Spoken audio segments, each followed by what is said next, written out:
돈 없이 집을 갖고 있는 사람들 매물이 다 나오고, 그다음에 최소한 안 파는 시점은 저는 한 2020 되지 않을까 생각해요. 그 시점부터, 왜냐면 전세 가격이 오를 가능성이 높기 때문에. 지금처럼 시장의 변동성이 클 때는 가격이 안 빠지는 곳은 피해야 돼요.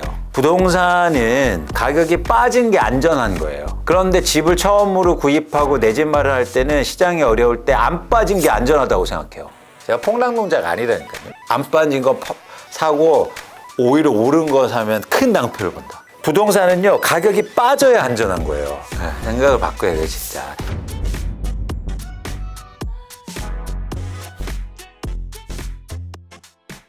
이부로 한번 들어가 볼게요. 가시죠. 아파트 값이 이제 2024년 지나야 반등합니다. 이런 이야기가 있었는데, 대표님이 보니까 앞서 한 라디오에서 2024년이 이제 지나야 집값이 반등한다 이렇게 좀 얘기를 해주셨더라고요. 언제쯤 이제 반등을 좀 보고 계실까요? 그러니까 그게 거래량이 증가하고 가격이 안 오를 시점을 이제 찾는 건데, 그 시점을 사실 찾기는 힘들어요. 당장 올 수도 있고 시간이 오래 걸릴 수도 있어요. 그래서 시점을 특정한다는 건 굉장히 힘들죠. 사기꾼일 가능성이 있어요. 그런데 예를 들어서 막 2025년 반등하는데 2027년 가는, 그걸 어떻게 맞춥니까? 그런데 그래도 저희가 최대한 노력은 해야 되니까 어떤 근거를 갖고 저희가 시점을 예측하면, 돈 없이 집을 갖고 있는 사람들 매물이 다 나오고, 그다음에 최소한 안 파는 시점은 저는 한 2025년쯤이 되지 않을까 생각해요. 그 시점부터 왜냐면 전세 가격이 오를 가능성이 높기 때문에. 그렇게 되면 내가 집을 굳이 팔 이유가 없는 거죠. 쫓기지 않으니까. 네. 그래서 저는 그 시점을 보고 있고, 그래서 한 2025년 뭐 중후반대를 일단 보고 있는데, 말씀드리지만 틀릴 가능성이 있다. 그렇죠. 그래서 유연하게 시장을 보시는 게 중요하다는 거죠. 그렇지만 지금 그래도 2025년 한 그 정도 선을 보셨으니까, 그럼 이왕이면 살 사람들은 그 전 요 기간에 들어가는 게 좋겠네요. 그렇죠. 그렇죠. 그래서 그때 그 시기까지 여러분들이 가격이 많이 빠진 아파트를 찾는 게 되게 중요합니다. 그래서 가격을 제가 말씀드렸죠. 가격을 많이 빠진 게 안전한 거라고. 그 기간 동안 어떤 가격 아파트가 많이 빠지느냐. 그러니까 내가 살 집을 리스트를 한 10개를 가지고 그중에서 가격 많이 빠진 걸 찾는 거예요. 현재 시장의 좀 분위기도 궁금해요. 한때는 좀 매수자가 우위인 분위기도 있었는데, 지금 분위기는 좀 어떻게 보실까요? 지금 분위기도 전 매수자가 우위라고 봐요. 왜냐하면 팔기 어려운 시장이에요. 여기서 팔기 어렵다는 뭐냐면 내가 원하는 가격에 팔기 힘들다. 가격을 예를 들어서 조금이라도 낮춰야 거래가 되는 상황이기 때문에 점점 그 상황으로 더 심화되겠죠. 그래서 매수자 우위 시장이 변했다고 보고 있지는 않습니다. 여기서 이제 어떤 분들이 근거로 하는 게 이제 CSI라고 해서 주택에 대한 심리를 측정하는 지표들이 있는데, 사람들이 그게 100이 넘어가면서 집값 상승이 높을 거라고 보고 있어서 그렇게 약간 일종의 매도자 우위 시장으로 바뀐 거 아니라 이런 얘기를 하시는 분들이 있어요. 근데 그 심리 지수는, 그러니까 100이 넘으면 이제는 사고자 하는 사람들이 많다는 얘기예요. 근데 이게 엄청나게 이게 흥미로운 지표인데, 그러니까 1년 후에 집값이 오를 거냐 말 거냐를 이제 설문조사하는 건데, 가격이 오르면 이 지표가 같이 올라갑니다. 가격이 떨어지면 이 지표도 같이 떨어져요. 그러니까 이 심리라는 건 지금 시장 상황의 동반해서 나타나는 거예요. 그래서 이 CSI라든지 심리지수는 무조건 틀렸어요. 1년 후 집값하고 반대로 나타나요. 쉽게 말해서 2021년도에서 2021년도에 2022년도 가격을 전망할 때는 엄청 올랐단 말이에요. 결과는 어땠습니까? 떨어졌잖아요. 최근에 이 심리 지수가 엄청 오르고 있잖아요. 이것도 틀릴 가능성이 높다는 거예요. 그러니까 가격과 심리가 같이 움직여요, 사람들이. 그래서 그런 지표의 또 단점도 여러분들이 좀 아셨으면 좋겠다. 아까도 좀 비슷하게 여쭤봤어요. 이제 지역별로 아무래도 가격의 차이가 조금 있고, 수도권이랑 비수도권별 집값 전망이 좀 궁금한데 설명을 좀 해주시자면요. 우선 그 수도권과 비수도권의 가장 큰 차이점은 투자 비율이에요.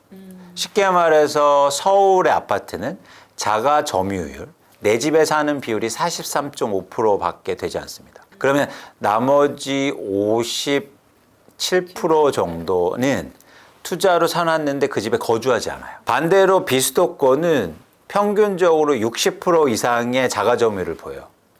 그러니까 내 집에 사는 비율이 60%가 넘는다는 거예요.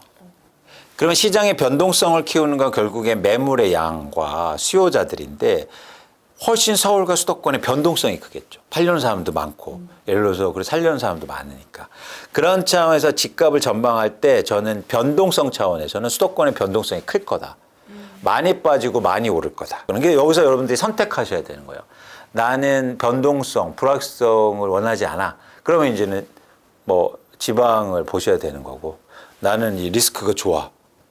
나는 이 변동성, 나는 모험을 즐기는 사람이야. 이러면은 사실은 수도권을 관심 있게 보는데 집값이 그래서 전망이라는 게 저는 진폭을 얘기 드리고 싶어요. 그러니까 어디가 많이 빠지고 덜 빠진다는 얘기는 의미 없고 진폭이 수도권이 훨씬 클 거다. 지방은 좀 적고 과거에도 그랬고 앞으로도 그럴 가능성이 높아 보입니다. 그래서 제가 꼭 제안하고 드리고 싶은 건 뭐냐면 여러분들이 내가 사고 싶고 투자하고 싶고 내 집 마련하고 싶은 지역이 10개 정도 가시고 그 아파트들을 중심으로 해서 여러분들이 관심을 가졌으면 좋겠다라는 겁니다. 이거는 실전이에요. 실전. 그러니까 저희가 시험 보고 공부하려면 브로드하게 알아야죠. 그러면 막 울산도 공부하고 제주도도 공부하고 거기서 문제 출제될 수 있으니까. 그런데 저희가 거기 살 가능성이 제로인데 왜 울산 시장을 물어보냐는 거예요. 왜 나는 분당에 살 가능성이 제로인데 왜 분당 아파트를 자꾸 물어보고. 그러니까 그렇게 범위를 좁혀가는 게 중요하다. 그러면서 그렇게 되면 제가 이제는 그럼 다 얘기 드려야 되잖아요. 다 다르니까. 그건 불가능하다. 현재 이제 1주택자 중에서 팔고 싶거나 갈아타고 싶은 분들은 어떤 전략을 취하면 좋을까요? 팔고 싶으면 파셔야 된다. 가격이 오를 때. 네, 그리고 무리하게 집을 사놨으면 내가 거주하지 못하는 집은 사실은 이렇게 시장이 조금 계속 빠지는 자산 시장은 없거든요. 이렇게 빠지다가도 회복하고. 근데 회복할 때 사실은 빨리 이동화를 하는 게 좋다는 생각이고 갈아타기 할 때가 좀 고민인 거죠. 그러니까 빠질 때 갈아타기 할 거냐, 오를 때 갈아타기 할 거냐. 그 증가율이나 변동폭이 아니라 절대 금액에 대해서 고민해야 되는데 이제 갈아타는 건 대부분 이제 뭐 전 이런 명칭 좋아하진 않지만 일반적으로 여러분들이 쓰는 용어니까 상급지.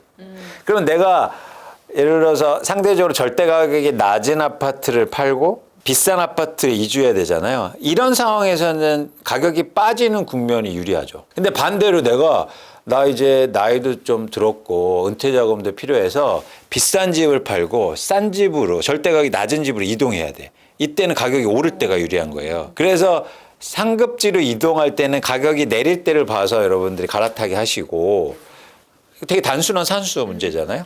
그리고 내가 자금이 필요하고 나 이렇게 빨리 비싸게 팔아서 좀 줄여서 내가 그 돈 갖고 이제 노후 생활 할 거야 하시는 분들은 오를 때 하셨으면 좋겠다. 그래서 다 또 처해인마다 다르다는 거죠. 근데 직전 이제 상승장에 물린 분들, 이분들은 조금 어떻게 하면 좋을까요? 이제 안타까운 건데 물린 분들은 첫 번째는 거주하려고 노력해 보세요.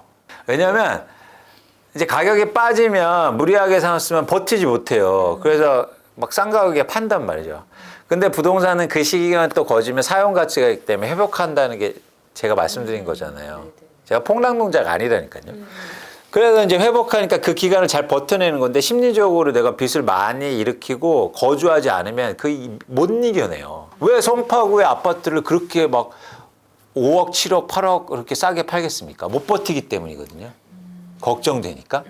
그러면 그 걱정을 차단해야 되잖아요. 거주하면 걱정이 좀 덜 들어요. 내가 직접 살고 있으면 어차피 사는 거니까. 그래서 거주하려고 노력하시라. 좀 무리가 되실 수도 있겠지만 그래서 거주하셔서 이제는 신문 끊고 언론 많이 보시지 마시고 집을 이제 꾸미시고 이자가 많이 나가잖아요. 그래서 외출 줄이고 집을 최대한 이용하는 거예요. 네, 정 붙이고. 그러니까 이용하면 비용이 세이브 되잖아요. 네, 그렇죠. 네. 많이 집에 계시란 말이에요. 그렇죠. 근데 만약에 내가 거주하지 불가능하다. 자금도 그렇고 막 저 먼데 원격지에 사놨다.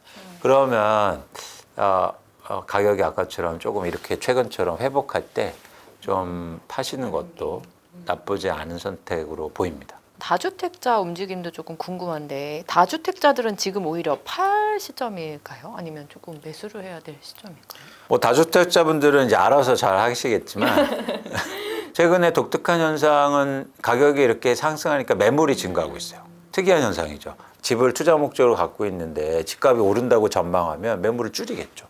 매물도 걷어들이고 뭐 나중에 오를 건데 근데 이상하게 매물이 증가하고 있단 말이에요. 이건 뭐냐면 다주택자들이 가격이 올랐을 때 또 팔고 파는 사람들이 많아진다는 거거든요. 그래서 오히려 다주택자들은 좀 이렇게 팔면서 자산 규모를 축소하는 게 지금 선수들은 그러고 있다. 그래서 여러분들이 그런 방향성을 잘 읽으실 필요가 있다는 겁니다. 현행 임대사업자제도 한번 여쭤보고 싶은데 실수요자나 이제 서민들한테 유리하려면 현행 이 제도가 어떻게 좀 개선되면 좋을까요?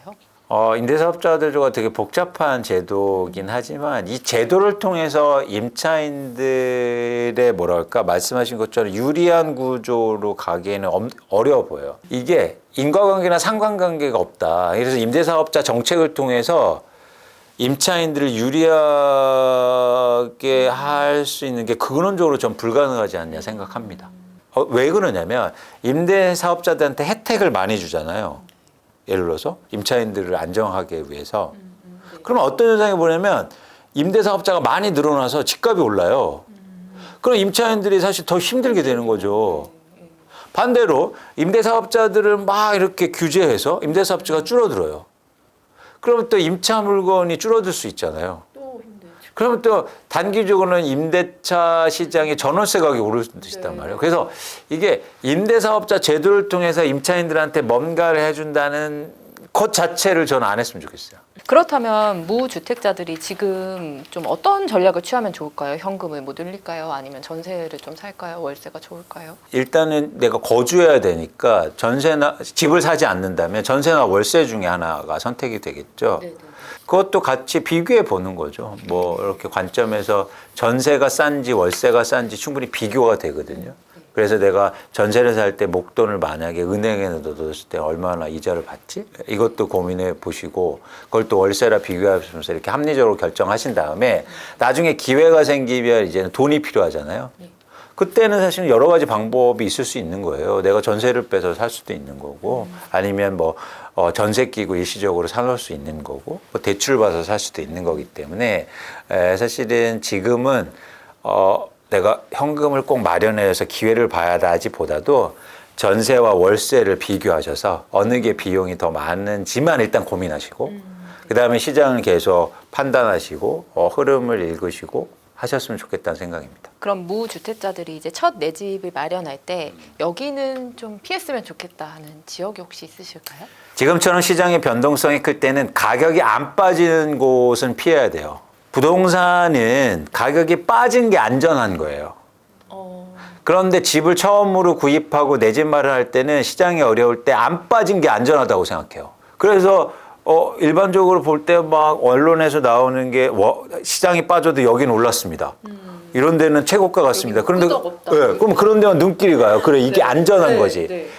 부동산은요 가격이 빠져야 안전한 거예요. 왜냐하면 어떤 재화하고 다르게 부동산은 사용 가치가 있기 때문이에요. 투자하면서 사용할 수 있는 재화가 있습니까? 모르겠습니다. 투자도 하는데 쓸 수도 있어. 이렇게 얘기하시면 어떤 분이 이런 말씀 하시더라고. 명품 가방이요. 그쵸. 다시 팔면. 네, 쓰면서도 근데 그거는 좀 구별이 필요해요. 쓰지 않아요. 장롱에 넣어놓지. 보관. 네, 기스나면 가격 떨어지잖아요. 그렇죠. 그러니까 그거에 그래서 해당 안 돼요. 해당 안 되는 거. 그래서 제가 볼 때 개인이 가게에서 쓰면서 투자할 수 있는 자산은 부동산이 유일해요. 그렇기 때문에 사용 가치가 있는 겁니다. 그래서 가격이 떨어지면 사용 가치에 근접하게 되잖아요. 그래서 안전한 거예요. 반대로 주식은요. 시장이 어려울 때 가격이 떨어지는 건 안전한 게 아니에요. 네. 가격이 안 빠진 게 안전한 거예요. 네. 왜? 사용 가치가 없기 때문에 주식은 빠지면 계속 빠져요. 그래서 우리가 주식 투자해서 돈을 못 버는 이유가 이거예요. 가격이 빠진 건 안전하다고 생각해요. 주식을. 오히려. 그래서 야 이거 싸졌네 하면서 사요. 이때 들어가요. 근데 계속 빠져. 하락장에 들어가. 그 또 물 타. 언제까지 배 똥을 타? 주식은 뭐다? 안 빠진 게 안전한 거다. 네. 안 빠진 게 계속 올라요. 부동산은 반대로 빠진 게 안전한 거다. 안 빠진 거 사고 오히려 오른 거 사면 큰 낭패를 본다. 꿀팁이지 않습니까? 네, 꿀팁입니다.